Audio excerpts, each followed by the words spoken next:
Hello, and welcome to the Postmodern Iconoclast, a podcast where I break the false idols and icons of the digital age in search of more authentic, esoteric spirituality. On this podcast, we cover a broad range of subjects from religion, philosophy, and everything on the fringes of esoterica. This is your host, Georgina Rose. And before I introduce my guest, I would like to mention that there are still slots on my Trovo Trip group trips. If you're interested in that, click the link in the show notes. So without further ado, let's get into it. Daniella, can you kind of introduce yourself for people who may not be familiar with you and talk about who you are and what perspective you come from? Absolutely. So I do come from a wide range of perspectives, but I'll get to that in a moment. But yes, my name is Daniella Pentsak. I have worked in politics for about 8 years now, and it's looking like I will be continuing to work in politics for quite a while. And kind of how I ended up being online and writing about the stuff that I do is just I've always had a healthy interest in philosophy and trying to understand the nature of reality. And through my work in politics, I have gotten to several viewpoints that made me reconsider where it is that I stand. And through that journey, and it's ever evolving what I'm learning, but I have come to find interest in things like Hegel and Schopenhauer. I know Hegel is specifically very popular right now, especially in online circles. And I also touched on vitalism in the past, and I'm very interested in that. And so I come from a plethora of perspectives, and I'm sure we'll touch on specifically where we're at more or less, or where I'm at more or less. But yeah, I would say that, and I do have also a Substack and write about this stuff more in depth a little bit. But I try to look at it from a political angle.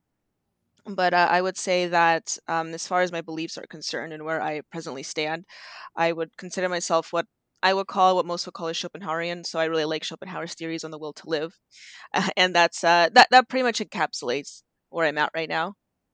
Yeah, I find all that very interesting because I talk a lot about the will. Like, that's a key idea that I come back to, which is Hmm. why I really wanted to have a conversation with you. I feel like we should probably start with Hegel because that is kind of having an online renaissance right now. I feel like every couple years there's like a Hegel moment where people get Yeah. really into Hegel. Like, I remember a couple years back, like everyone was telling me to read Hegel, and then that kind of like went down for a little bit, and now I feel like it's really like bursting again. People have that, like, I feel like it's literally like every 3 years probably on the dot there's like a Hegel moment.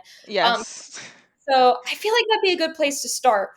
I guess this is a really broad question, but like, what is the gist of the Hegel thing? Why do people love Hegel so much, and why does he come up? Because I feel like in every, like, I see it in politics discussions, philosophy discussions, religion discussions. I feel like everyone loves to turn to Hegel because he just seems to cross over into everything. So, kind of, Yeah. what's the gist of Well, that? I think it's because it is interesting because, and I've heard this, everyone knows this. It's kind of a meme that he is the most difficult philosopher to read and actually quite understand. So it is kind of ironic that, and I would agree with you that he's one of the most popular. And back in the day, I mean, he was the most popular philosopher. So, but considering his influence in the past, and it still is impacting modern philosophy today, um, Zizek, I think, reflects a lot of his beliefs, and he's the really popular today. So, but also in politics as well. I think it just encapsulates a lot of, especially his theory on the dialectic, and that's what drawn me to Hegel, is just his idea on the dialectic, nothing much beyond that. So I'm not going to say that I'm an expert on him, and I think it's very difficult for many to say they're an expert on Hegel because he is so difficult to completely encapsulate. But I think particularly his theory on the dialectic and finding a synthesis, and because the world is so much comprised of constant conflict, right? I think his interpretation of conflict and reaching synthesis, it resonates with a lot of people on either any side of the political spectrum or any side of any aspect of belief. And so how I interpret it is that he must have gotten something right because it resonates with so many people, at least people that strive to understand Hegel. I know that as far as you can explain it simply to most people, they will usually understand it, and resonate with it. So, at least how I interpret it is that he must have had interprets something very much correct in the world. And I'm very much interested in epistemology. I'm obsessed with trying to understand, once again, the nature of reality. So what I mean is what I mean to say is that I think he must have gotten something right in interpreting the nature of reality, and I think it just resonates with a lot of people in trying to apply it in their everyday life and try to understand it. And I see this a lot in politics as well. Okay. Working in politics, I've seen it manifest in many interactions, wide, large scale or small scale. So but yeah, that I think that's where it is mostly. That's why it's so popular. Yeah, so I think the dialectic, it's one of those things where when I read about it, I see it through like the lens of how I tend to approach things. Like I often I talk mostly about metaphysics, but that literally overlaps into everything in life. Like there's not like I've gotten critique over the years of like you should contain yourself. And I'm like, but it doesn't contain, right? All this stuff overlaps with everything else. And the dialectic, whenever I look at it, I'm like, no, this applies to like all spectrum. Like as you said, like all spectrums of belief. Like I really do see it everywhere.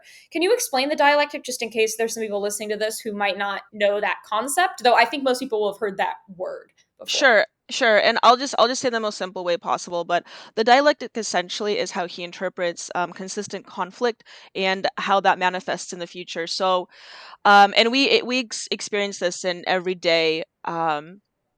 everyday experiences and interactions with people.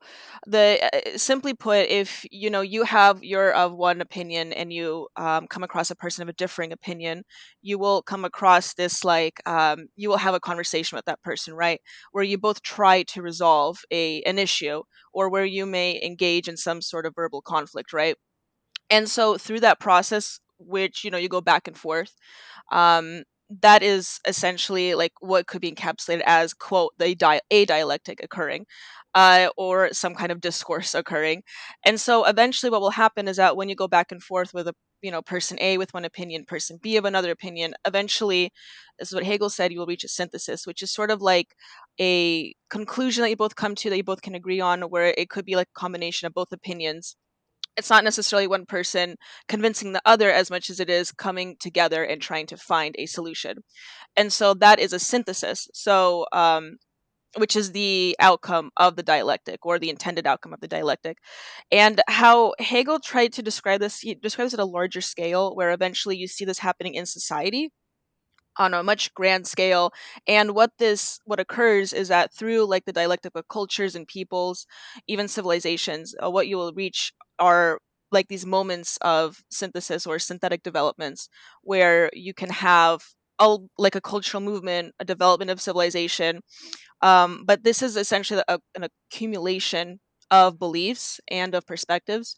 And how he describes this is like an overall consciousness or a zeitgeist. And this is where it becomes a little like abstract to explain. But so I don't want to get like too much into it because I know it can be confusing. But I very much believe in the evolution of the zeitgeist, or like the overall how would I explain this? Like the overall spirit of the world, or the overall belief of the world, or the accumulating consciousness of the world, or the civilization or culture that you live in. But essentially, in a smaller scale, a dialectic is like that back and forth verbal conflict that you will come across with a person, eventually reaching some kind of a conclusion. Yeah, it reminds me of the idea of like polarity, right? Like you can divide so many things up onto like these polar axes of each other, right? And then as these polarities interface, you sort of reach this like equilibrium point.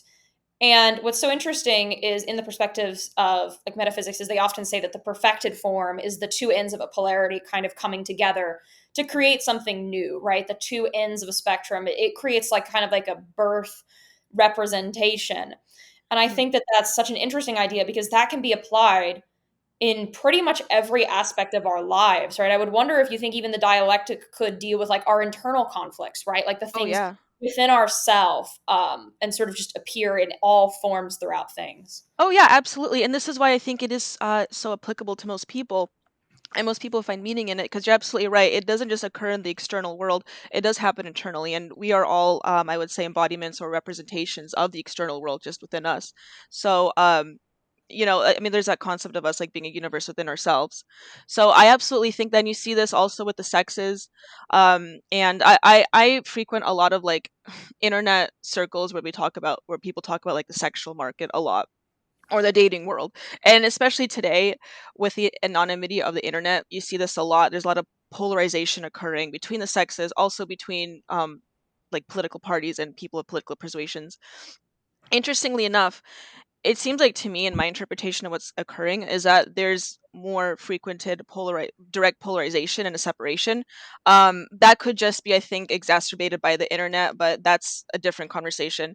But yeah, we definitely see this internal struggle within ourselves all the time, and I think that's how the universe is comprised, is um, through the unification or the attempted unification of the polarities.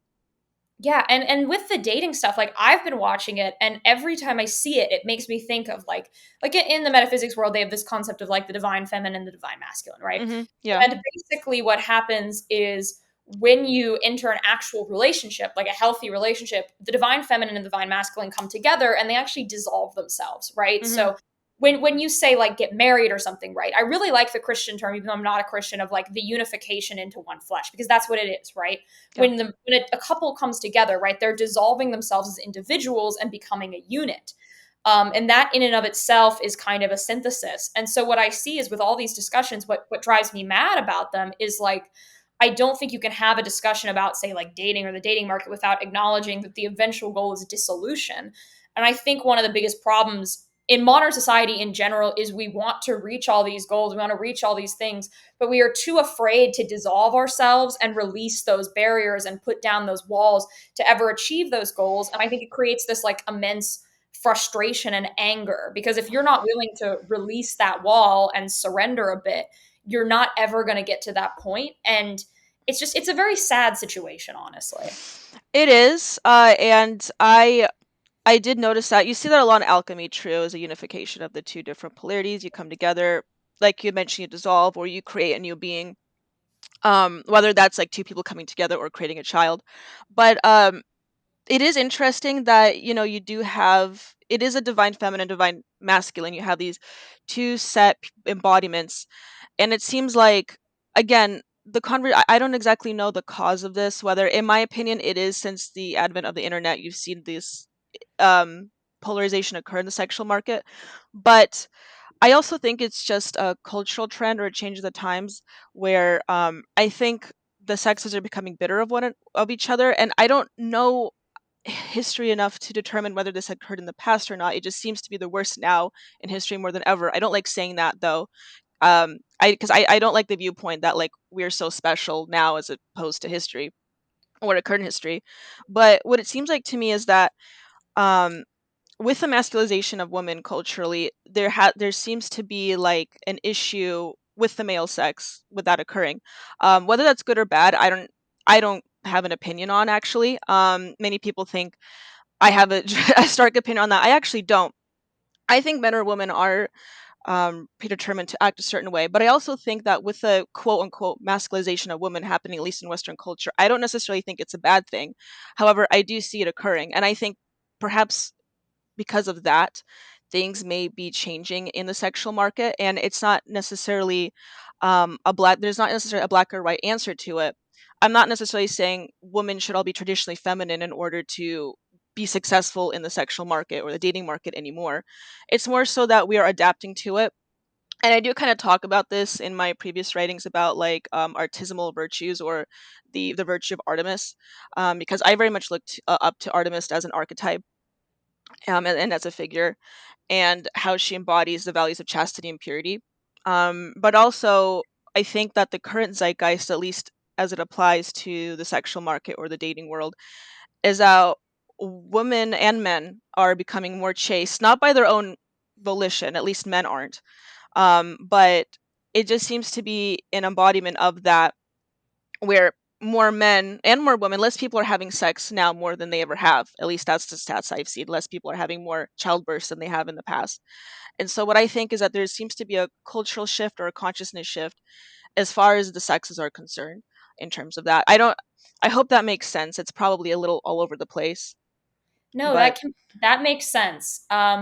I've noticed because I've been like going out a lot in public spaces and just interacting with as many quote unquote normies as possible in my mhm. area, just kind of observing people's behavior, and it's been a very teaching thing. Is just kind of like watching people interact.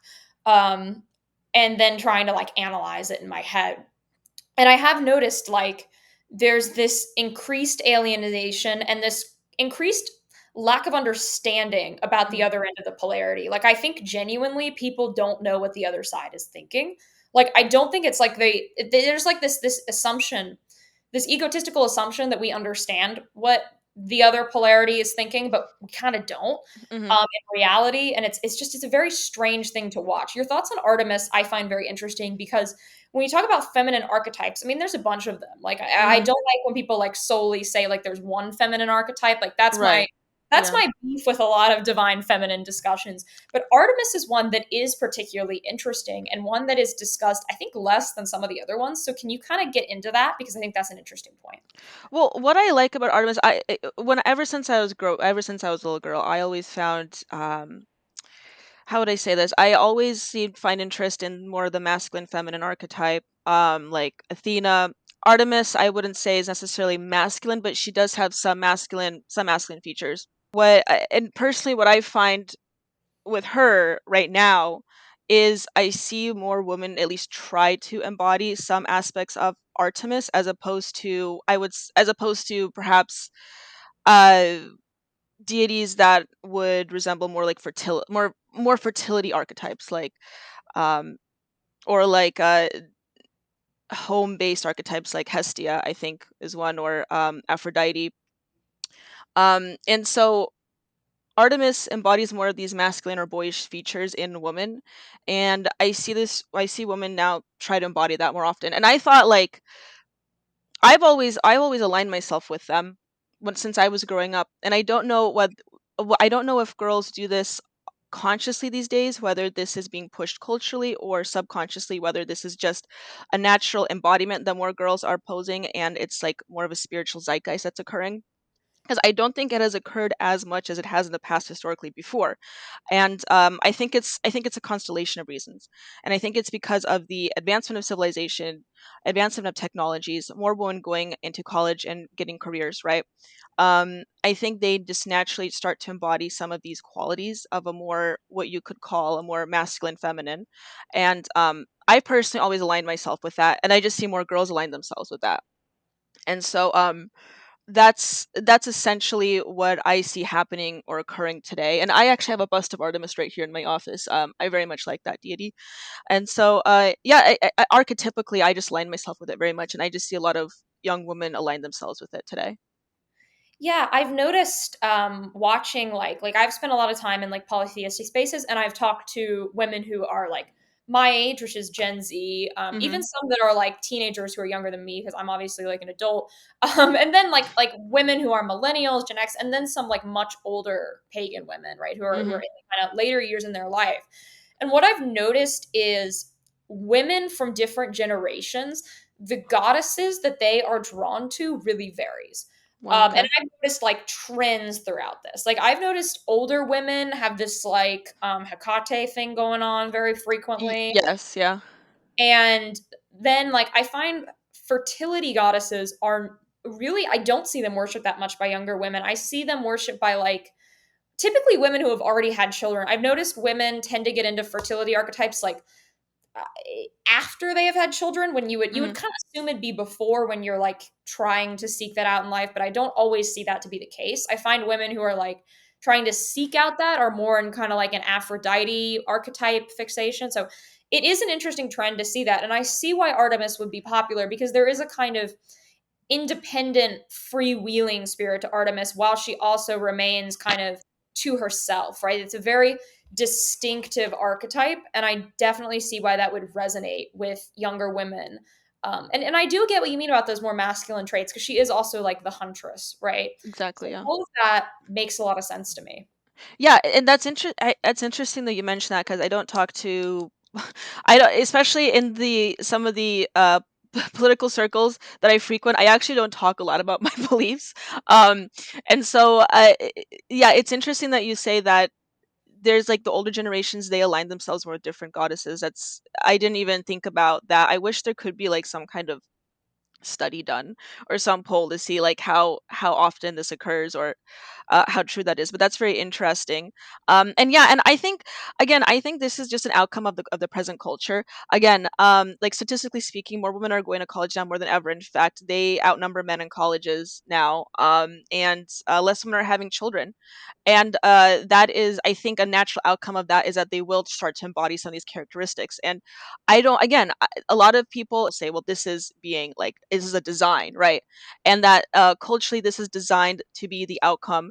And a lot of men are upset about this particularly. I don't necessarily think it's a design, or it's purposely being done. I just think this is a natural outcome of the times that we live in, based on the implements that we have access to, based on our access on information and knowledge. And this is just going to naturally occur. And what we should do, and this is how I'll refer back to Hegel, is what we should do instead of to rectify it in order to go back in the past, or to change some of these implements. Instead, what we need to do is adapt to the times in which they are occurring. And some of that is, I would say, reifying perhaps some traditional norms or traditional gender norms, sure. But some of that is also looking forward into the future and seeing what we can do to live in the society that we presently still live in, um, functionally, and also just retain some functional aspect of the sexual union. And so that's kind of where I'm at. Again, trying to reach a synthesis here, as far as the sexual market and the dating market is concerned. Yeah, I like that adapting to the times, because I like to view time kind of as broken into like these cyclical ages. Like that's very much how I think about it. Hmm. And I think if you are sort of fighting against that current, right, of how ages change and how time moves, because time is not linear in either direction, Hmm. it's circular, in my view of it at least, from what I've come from my sort of travels through philosophy, theology, metaphysics, and I look at a lot of political stuff, even though I don't always talk about it myself. Hmm. Is that it does seem to be this kind of circular motion, and I think when you fight against something that is happening and not sort of swim with it to then work through it and solve it by moving with it, right? Yeah. It meets more resistance. Whereas I think like the better option would be to kind of redirect the flow instead of like trying to swim backwards. And I think a lot of people sort of struggle with that. Oh yeah, absolutely. And again, it is like finding. I would say it's also like finding that balance, between the two. As far as I have a very rich background in politics, so forgive me if I keep reiterating back to it. But as far as my like education goes, I have education, public policy, and political science, and what I've always found, all throughout college, is that it's very difficult. And I'm not, it's very ironic, people think I'm a very ideological person based on my online presence. And I guess in a way, yes, I am an ideological person because I talk about ideology all the time. But I genuinely, I never found myself to heavily articulate myself for one ideology or another ideology. I've always tried to find a balance between the two, at least politically. And I mean, as far as the political spectrum is concerned, it's not in either or. It's not like one side versus the other side. Of course, there's different aspects of every political ideology, but you generally see generally like a polarity. One is heavily set on progress. One is heavily set on preserving the past, or at least, at the very least, slowing down progress. And there, I don't necessarily like enlightened centrists, but there is a necessity to find a balance between the two, because I think the political ideologies or political attachments also embody the zeitgeist or the modern zeitgeist. And what's happening is that these people of just certain political and cultural persuasions are trying to change the external world. And so I've always found that we do need to find sort of a balance between the two. And again, that's just the desire towards a synthesis or finding a synthetic relationship. It's just, and the issue is, and it's very difficult for humans to do that, because humans are very tribal, and we do find ourselves like just naturally attached to certain ideologies, or belief systems, or even archetypes, like we've mentioned. So yeah, it's just a matter of finding the balance or the unification. I don't think one is superior to the other, but there is that. In order to have a functional society externally as well as being functional within yourself, you do need to find a balance, between your beliefs. And oftentimes, and you do find this, and it's very paradoxical, that people can hold, and they do often hold, very opposing beliefs internally as well, and that could also cause a lot of issues. Oh yeah, I think people, and this is just a sort of observational thing I've noticed in my, I don't know what to call it, like just watching of people, is most people are actually pretty contradictory, right? Hmm. Like there are in most people just straight up even like psychological traits, like even in the realm of psychology, like things about them that are kind of in conflict with each other. And I think a lot of people's internal struggles are they're pulled in two directions, they don't know what direction to go in. And so when we consider that most humans are kind of contradictory, confused things, right? There's going to be that inherent projection outwards. And I think in general, we also, especially when you look at like the politics world, right? We're trying to make human behavior very logical and rational, Hmm. which is fundamentally not how humans work. Like I really do not think we are logical or rational in the slightest. We try to be, we seek it out. It's like a higher goal a lot of Yes. people have. Yeah. I don't think it's how we actually function. Oh no, not at all. Yeah, and I would hold the same the same position as that. We are such chaotic creatures. We always hold paradoxical beliefs. And absolutely, I do think it's a being completely logical and driven, and accurate, or at least our goal is to be completely accurate all the time, but we never will be. And I recognize that. And I think it would be best other people's best interest to recognize that, but that also doesn't mean that we shouldn't try to strive for it. It's sort of like my opinion on free will and my views on free will. I've come to the place to believe that free will doesn't actually exist, through a series of experiences. I don't think I'll ever completely understand whether free will exists or not, but I don't think humans have the capacity to know that. But it's still important to believe free will exists, because what I found is that when I did adopt the view of determinism, because I'm a Calvinist, Calvinist, which is a denomination of Christianity, which is, simply put, like Christian determinism. But when I became a Calvinist and when I adopted this deterministic view in college, what I found is that I actually applied myself less to my work. I became less ambitious because I thought, well, everything is just going to happen in its own time. And what come to find out, and looking back, I wish I hadn't done that, because it's not as though I lost a lot of opportunities doing that. I still, applied myself, but um, I still think I could have done more. And so I think beliefs in free will like that, or the belief that a human can be logical or they can be accurate, is still important to strive for, because that at least makes us try to exert our will on the external world, and at least makes us try. The human condition and the human experience will always be a constant state of conflict, and I don't think we'll ever necessarily get satisfied or become satisfied or get what we're looking for. But what we are and what we are designed to do, and what our purpose is to try to find meaning, and at least try to do what we're meant to do. I actually feel very similarly because I'm not a Calvinist, but I actually do. I am. I often use the term fatalist, not determinist, but that Hmm. distinction is pretty semantical. Honestly, it Yeah. doesn't really matter that much. But what I've come to is I do also. I'm very doubtful that we have free will, though. Of course, I don't have 100% certainty on this. I just am pretty sure. But I think it's important to, if you don't believe in free will, to have a, yeah, it's I get what you're saying about it. It's like a mindset shift, right? Because Yeah. when you're talking about fate, which is the term I tend to like, because I think it resonates with us in a more optimistic sense, right? Like Hmm. if you're like, oh, my fate, like I feel like just even on a subconscious level, we see that as a much more positive idea than like predetermined things. Like it just, Sure. I think Yeah. since fate we often use in like, oh, it's like my destiny. I've got to chase my destiny, right? That little bit of framing, I think, helps us a little bit because if you're not going to believe in free will, you need to still actively be like, well, I'm chasing my destiny, right? You still need to like frame it in this pursuing idea, right? Like I'm pursuing my fate because it is very possible, and I have seen this happen where people, like what you're describing, right? You lock into that mindset and then you get kind of like disillusioned. I see this also with finding meaning in suffering, which is something that Hmm. I've talked about a fair amount, right? Like we suffer and we suffer for a reason. But the flip side of that is I've seen people go, well, I suffer for a reason, so I just have to accept pain and, just like become like a weird, like spiritual masochist, right? Like Hmm. just seeing like, all this is my purpose. And it's tricky because these things that are kind of seeming truths, right?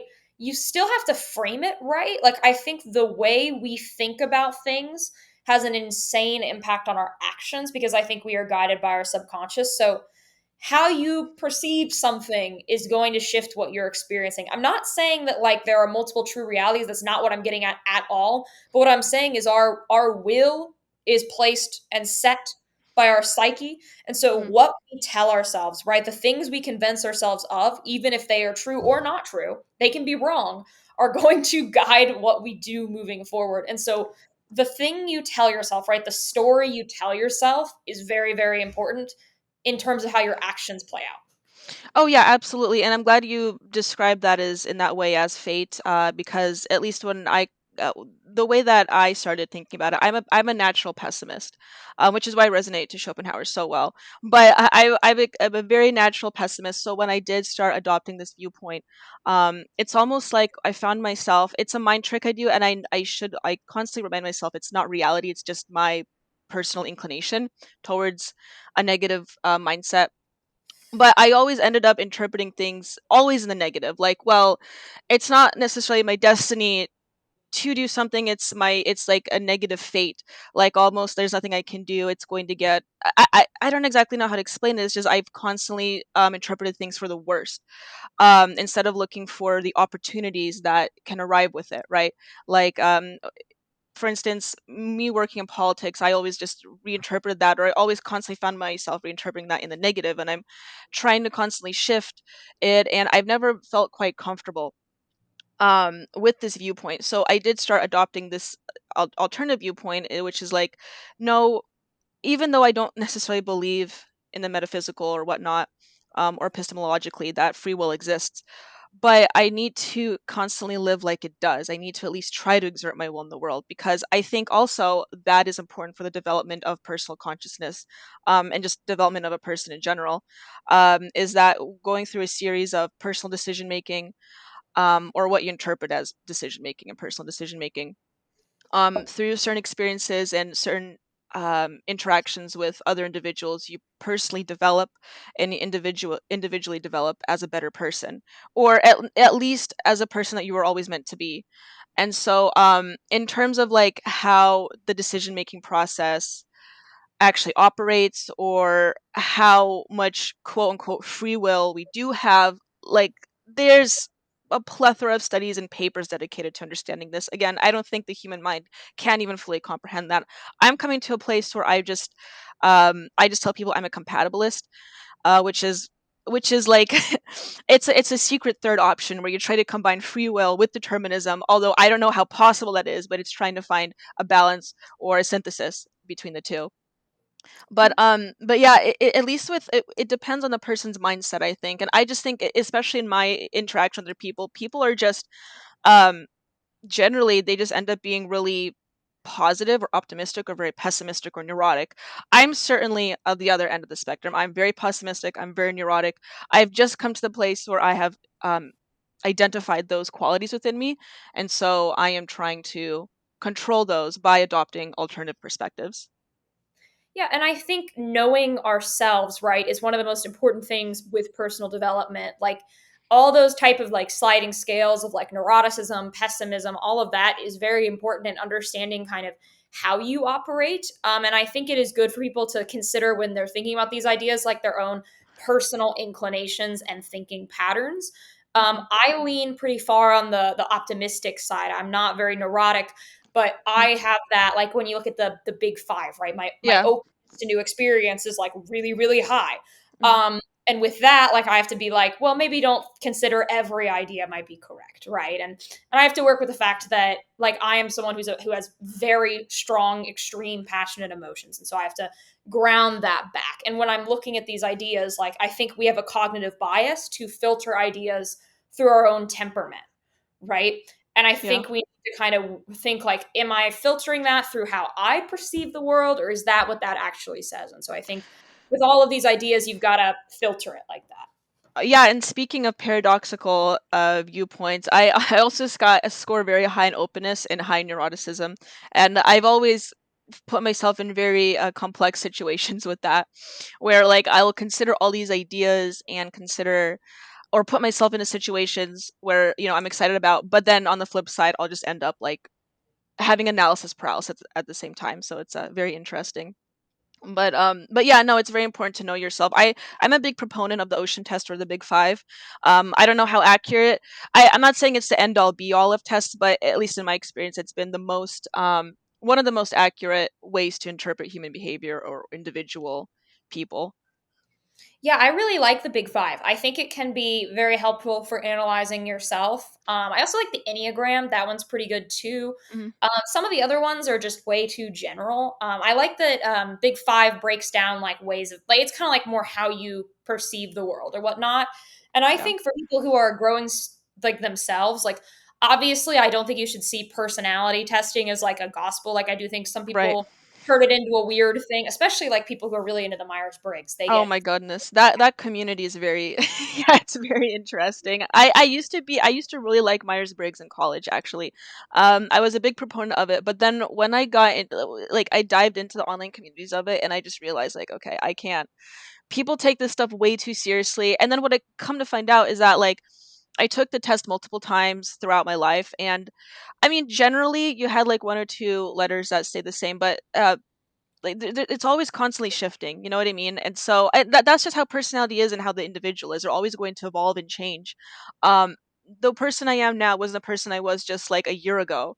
So but based on just real life developments and real life changes, right, I'm a much different person than I was a year ago. So I can't I again, personality tests obviously not a gospel. I totally agree. The Myers-Briggs community specifically just irritated me or it rubbed me the wrong way when I tried to get into it. It's very interesting. And what I also found interesting is that like another thing that really like confused me about it was that the N type or the intuitive type is supposed to be the most rare type or the more rare type from the S from sensing, but yet everyone has N, and I always thought, well, that can't be. Everyone I see online always has the N type, and I just thought like, okay, clearly it's not like if it's supposed to be rare, you know, there's something going on with the test taking function that's not accurate. yeah, I think there's something to it. But what is your type? The listeners have to know now. So I generally score either between yeah, I generally score either between INTP or INTJ. That's always been my general outcome. And I think again, I like to I met a lot of people that especially in politics that claim they're INTJ. So that must be like a certain type of person. Again, I like archetypes a lot. I think that encapsulates it a bit more, but I so the Myers-Briggs I think is like a modern day well, you know, Jung heavily influenced it. So it is like the modern day archetype. But yeah, I've either scored INTP or INTJ. That makes sense. I score ENFJ, which is very unsurprising Nice. to me. But let's move beyond this. I was wondering what about Schopenhauer do you find interesting, and what of his sort of thoughts and teachings do you think people should consider? Sure. So, like I had mentioned previously, I am naturally very pessimistic. And Schopenhauer is perhaps one of the most pessimistic philosophers to have ever existed. He was a 19th century German philosopher who, again, just to encapsulate his teachings in the most simple way possible, but he had this idea that consciousness or the human individual comprised of the consciousness or composed of the consciousness has this inner ability and inner desire to live. It's the will to live. And we go through our everyday experiences facing multiple struggles every day, multiple experiences every day, and we strive towards the attainment of love and sex. And he looked very down on that because he believed that those experiences, like the attainment of love, for instance, or the desire to obtain love or sex, or success, essentially dampens our inner genius, or what he called the genius, which is like an enlightenment from all those experiences, because he believed, and again, this is very much tied to his personal life.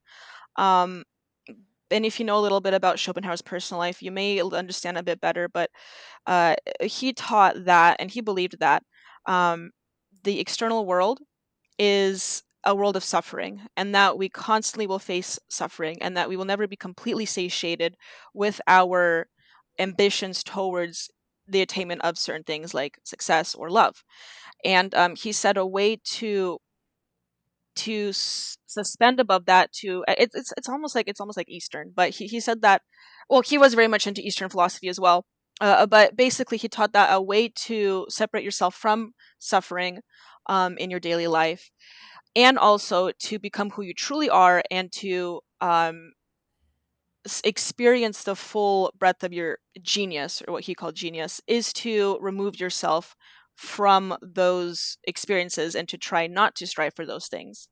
And so I have his volumes of The World and Will and Representation, and I very much, when I was reading through it, I very much I got a lot out of what he was saying. I resonated a lot with what he was saying, because at least, and again, this goes back to, I think, what we were talking about on perception of the world, but that the way that I perceive the world and that I experienced my development up until now, I'm 28 now, turning 29, is that even though I've had personal successes, and and I am thankful for a lot of things that I have, but I've always had this inclination towards feeling like I have been suffering throughout life, which is very, or I, it sounds very egotistical perhaps, or I can't think of a better word, but I think life is mainly comprised of suffering more than it is of positive experiences. And so life is a consistent struggle, and the perpetuation of life, how I interpret it, is like a perpetuation of pain and struggle. A lot of people interpret it the opposite, and people more interpret it more of a in a more um creative, how do I say this, in more positive terms, like people, I think, exist in two categories. Either they are creators, or they are destruction, or more inclined towards destruction or deconstructivism, versus constructivism. And I've always lined myself where I've seen that I have a very deconstructivist analytical worldview, and so the way that I interpret the world is, presently at least now, is that it's consistently comprised of suffering. And so that's when I was reading Schopenhauer, I got a lot about what out of what he was saying in terms of experiencing life and the personal will. That pretty much encapsulates my experience with Schopenhauer. I hope that I hope that makes sense. Yeah, that makes a lot of sense. I have a very different view on it, but I actually do agree with your idea that life is filled with suffering. I think anyone Mhm, denying that is, I don't know, they're kind of not seeing a lot of things. But what I mhm, wonder, and where I'm gonna kind of ask a question, is where I view suffering in life is as suffering has a purpose, right? This mhm, also goes back to my version of determinism. Like, I think when we suffer, which we constantly are, it is typically over something that needs to be changed and is there mhm, to teach us lessons and fundamentally makes us stronger. I don't know where I read this quote, and I'm going mad not knowing where it's from. It's been driving me batshit crazy for weeks. Is I read somewhere at the bottom of survival instinct, when we are pushed mhm, towards that when we are literally in the base survival instinct state, there is will, mhm, right? Will in its purest form is essentially the desire to survive, the desire to pursue, the desire to move forward, right? And so when we're pushed backwards by life, that will becomes present, and then that will functions fundamentally as a constructivist force, and then mhm. helps us build the world around us and reach those goals we're sort of seeking out. um, Yeah, and I no, and I can that aligns with a lot of what I'm saying, and yeah, I think, and I agree with that. There is like this survival instinct, right? And it is true when you're put in the I like the Maslow's hierarchy of needs. I always refer to that, but when we get to the bottom of the totem pole or of the pyramid, where we are put into a situation where we do have to rely on our survival instincts, that is definitely, and I think that's what Schopenhauer sort of touches on, is like the will to live, or that inner drive to live, which is the obtainment of, when you're in that state, food, water, sex. It's like these banal, or inner drive for more animalistic tendencies.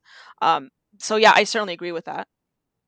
So with Schopenhauer, it seems like he is kind of arguing a lot of, because I think desire does come from like the nature of desire, right? When we Mhm, desire things, it's our will wanting something it doesn't have, and then our will pushing to pursue it, right? is he kind of arguing, because I know a lot of the Stoics argue that desire itself is a root of pain, and I do disagree with that. This is probably where I'm going to diverge from Schopenhauer, but Mm. does he kind of argue against the will, or does he argue that our will is like directed incorrectly, or what is his kind of view on that? I would say, yeah, it's more so directed indirectly. And he teaches that focusing on the things on on the obtainment of material comforts, and he focuses a lot on the relationship because he lacked so much of it. But so some people may not interpret the relationship as material comforts. So so it's material comforts, it's also human attachment. And I've come to personally learn that attachment is a source of a great deal of suffering. But he basically says that we do have this will, but it is being indirected towards matters or towards activities that will bring undue suffering regardless of what you do. And again, it's sort of like this it's a little bit Eastern. It has like this Buddhist mindset where attachment is the source or the root of suffering.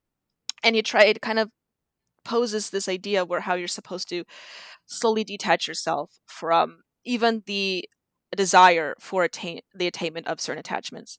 And so and he talks about how like humans are inevitably drawn to this, and in a way there's nothing we can really do about it.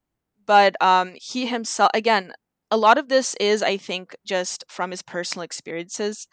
Schopenhauer lived a pretty sad, isolated life, so you do have to come at this from an understanding of where he is coming from. So a lot of what he writes is a bit depressing, and you, in a way, like, I took it to heart a lot just because I resonated a lot with it. But from someone with a different predilection or a different real life experiences, they may not understand it in the same way or at the same level. So like, I took it with a grain of salt. At the same time, of course, there's like, I think that the pursuit for relationship is actually a good thing, so I don't take him to heart completely. But I do resonate a lot with his understanding that um life, like, it's almost as though we cannot separate ourselves from the expectations of suffering if you choose to pursue or allow your inner will or inner will to live to pursue these things like personal relationship and attachment. And it's almost like he's warning the reader that, if you want to pursue these things, which is like your natural human desire, you will end up suffering. And he instructs the reader to at least try to develop themselves separated from that, because that in that way they'll become a better person almost. um, and I do agree with that in in my personal experience, that when you focus on the individual and focus on yourself and building yourself, you will become a better person. Also um but I also think that real life interactions with the real world, trying to find that synthesis in the external world, not just working on your inner world, but and also pursuing a relationship also develops you as a person. But I also think you're more inclined towards suffering if you do those things. Yeah, I mean, I actually agree with that. I'm very pro people seeking out relationships, but I think the reality is he's not wrong. Hmm. Like when we look at like myth, like the desire of, I really like that the Greeks divided up love into a bunch of these terms. I think that's very brilliant.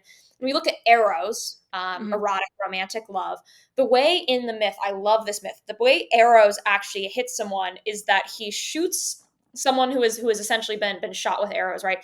An arrow goes through their heart, piercing it, causing a wound, right? Yeah, yeah. So love itself begins with this wound. And so when you experience love with another person, when it is there is something suffering related to it intrinsically. I Yeah. think the question is the suffering worth it? And I would say yes, because I think some suffering is worth it. I think that's my Hmm. crazy thing. Life is suffering, but okay, fuck it, we ball, right? Yeah. Um, but no, I don't think he's wrong. I think that having an individual life is also important, and I do think, and that bit about not just spending all the time in your head would be important for people who are very interested in this stuff. I discuss because I discuss so much about like internal personal development. So listeners of the pod will probably resonate with that one. Um, there's so much to think about there that's so interesting. And my final question for you, Hmm. um, what do you think the biggest misconception people hold about philosophy is? Like if you could correct one thing in people's minds who are listening to this, what would that be? Okay, that's a really good question. I I interact with a lot of people, and what people seem to have this idea of philosophy, especially those who study philosophy professionally, or they tried to. I actually wanted to major in philosophy originally, but I was dissuaded from doing that and tried to do something more practical like political science, which is tangentially related. But um but I think people have this idea of philosophy is that like it's such an abstract theoretical world and that it's almost non applicable to the real world at all.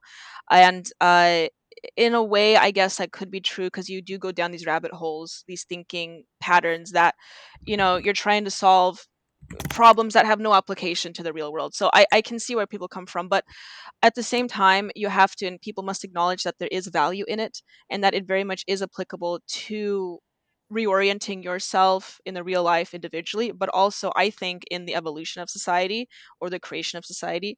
I think it very much is applicable, and it's important for people to understand that there is value in it. And for most people, for most educated people, they will understand to a degree that this is true. But I don't think your average person really understands that, or they don't want to understand it. Um, Philosophy is not even that difficult to understand. It's just I don't think most people don't care to understand it today. Um, so I think there's a lot of value to it, and I think we should try to at least socially value it in the way that we did in the past. And so, but that's I would say the main misconception is that it's just not. Oh, it's not. It's so highfalutin. It's not applicable at all. It's just that's just simply not true.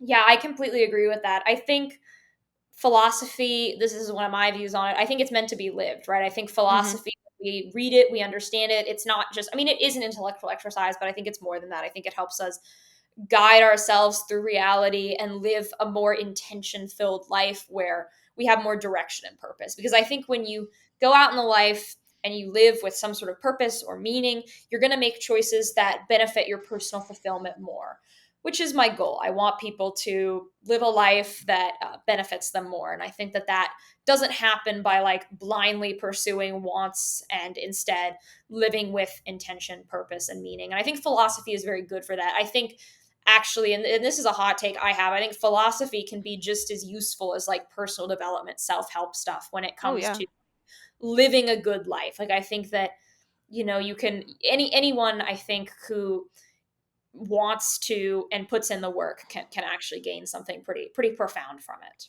Oh yeah, absolutely. Absolutely. It does it in my experience, it has bettered my life understanding it. It's enriched my life, and it helped me at least interpret the real world with less confusion and less pain. So, yeah, I would completely agree with that. Yeah, thank you so much for coming on. I really enjoyed this conversation, and I think you said some really interesting stuff. What if someone is really interested in what you had to say? What should they read or look into? Like, what sort of further resources would you point them towards? 'Cause I'm sure some people want to learn more about some of this stuff. Oh yeah, absolutely. Well, I do highly recommend Schopenhauer's work, The World as Will and Representation, Volume 2 specifically. But that's a very lengthy read, so they may not want to read that particularly. But if they want to read more of a distillation of that, especially in the way that I've been trying to explain it, they could read me on my Substack. It's the Dialectic Project. The name I know, very obvious, but they could go on the Dialectic Project on Substack, and I try to distill some of these thoughts in a more understandable manner. So I would go there, and as far as Hegel is concerned, that one y- there's nothing like reading the original source, unfortunately. But I don't recommend people who are new to philosophy to read Hegel right away. But for the more adept readers, I do highly recommend Phenomenology of the Spirit if they want a complete encapsulation of his thoughts and his works. But I personally would recommend people to just look at a distillation of it online if they want, before they get into it. Yeah, I read the Phenomenology of Spirit in the weirdest place. I was at some I had to like bring one of my friends was like injured and in the ER, and so I like read the book in the ER, which is probably like the worst setting in the world to read that. Yeah, yeah. I would definitely recommend if someone's going to read that to like look up resources to help them, because it is maybe it's because I was reading that in like the worst situation ever, but definitely that's a good one. Where can people find you? I mean, you mentioned your Substack, but where else do you exist on the internet? Yeah, the main place would be either Substack or Twitter. My Twitter is at Pensak Daniella, my last name and then my first name at Pensak Daniella.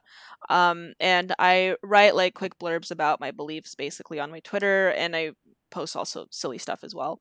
But and again, Substack is the Dialectic Project, or you could just look it up by my name, Daniella Pensak. And other, I would say those are the two main platforms I frequent right now. I do have a YouTube channel, but I haven't really launched or done anything on there yet. I do intend to, though, do like more major works on there. I do have videos on my Substack, but I am going to be posting my YouTube soon, and it can be found under the same name, the Dialectic Project. Perfect. Thank you so much for coming on. This has been the Postmodern Iconoclast. Thank you for listening to this podcast. You can leave a comment and a like if you are on YouTube, or a review if you're on a podcasting platform, unless it's a bad review, in which case, please remain silent. You can support this podcast through Patreon. We are viewer supported. And on the Patreon, you get a pre show, which I record before my guest joins the call. I do a little mini episode talking about whatever is on my mind. And you get a bonus episode 8 times a year. Those are also solo episodes. And more exciting things. You can find me, Georgina Rose, your host, on every platform under the sun, but mostly on YouTube. I'm pretty much a YouTuber, but I'm certainly posting everywhere else under Dot Darling, DAAT Darling. And this has been the show. I will see you all in 2 weeks. Have an amazing day, afternoon, mid morning, mid evening, whatever time it is, wherever you are. I hope you're having an amazing day.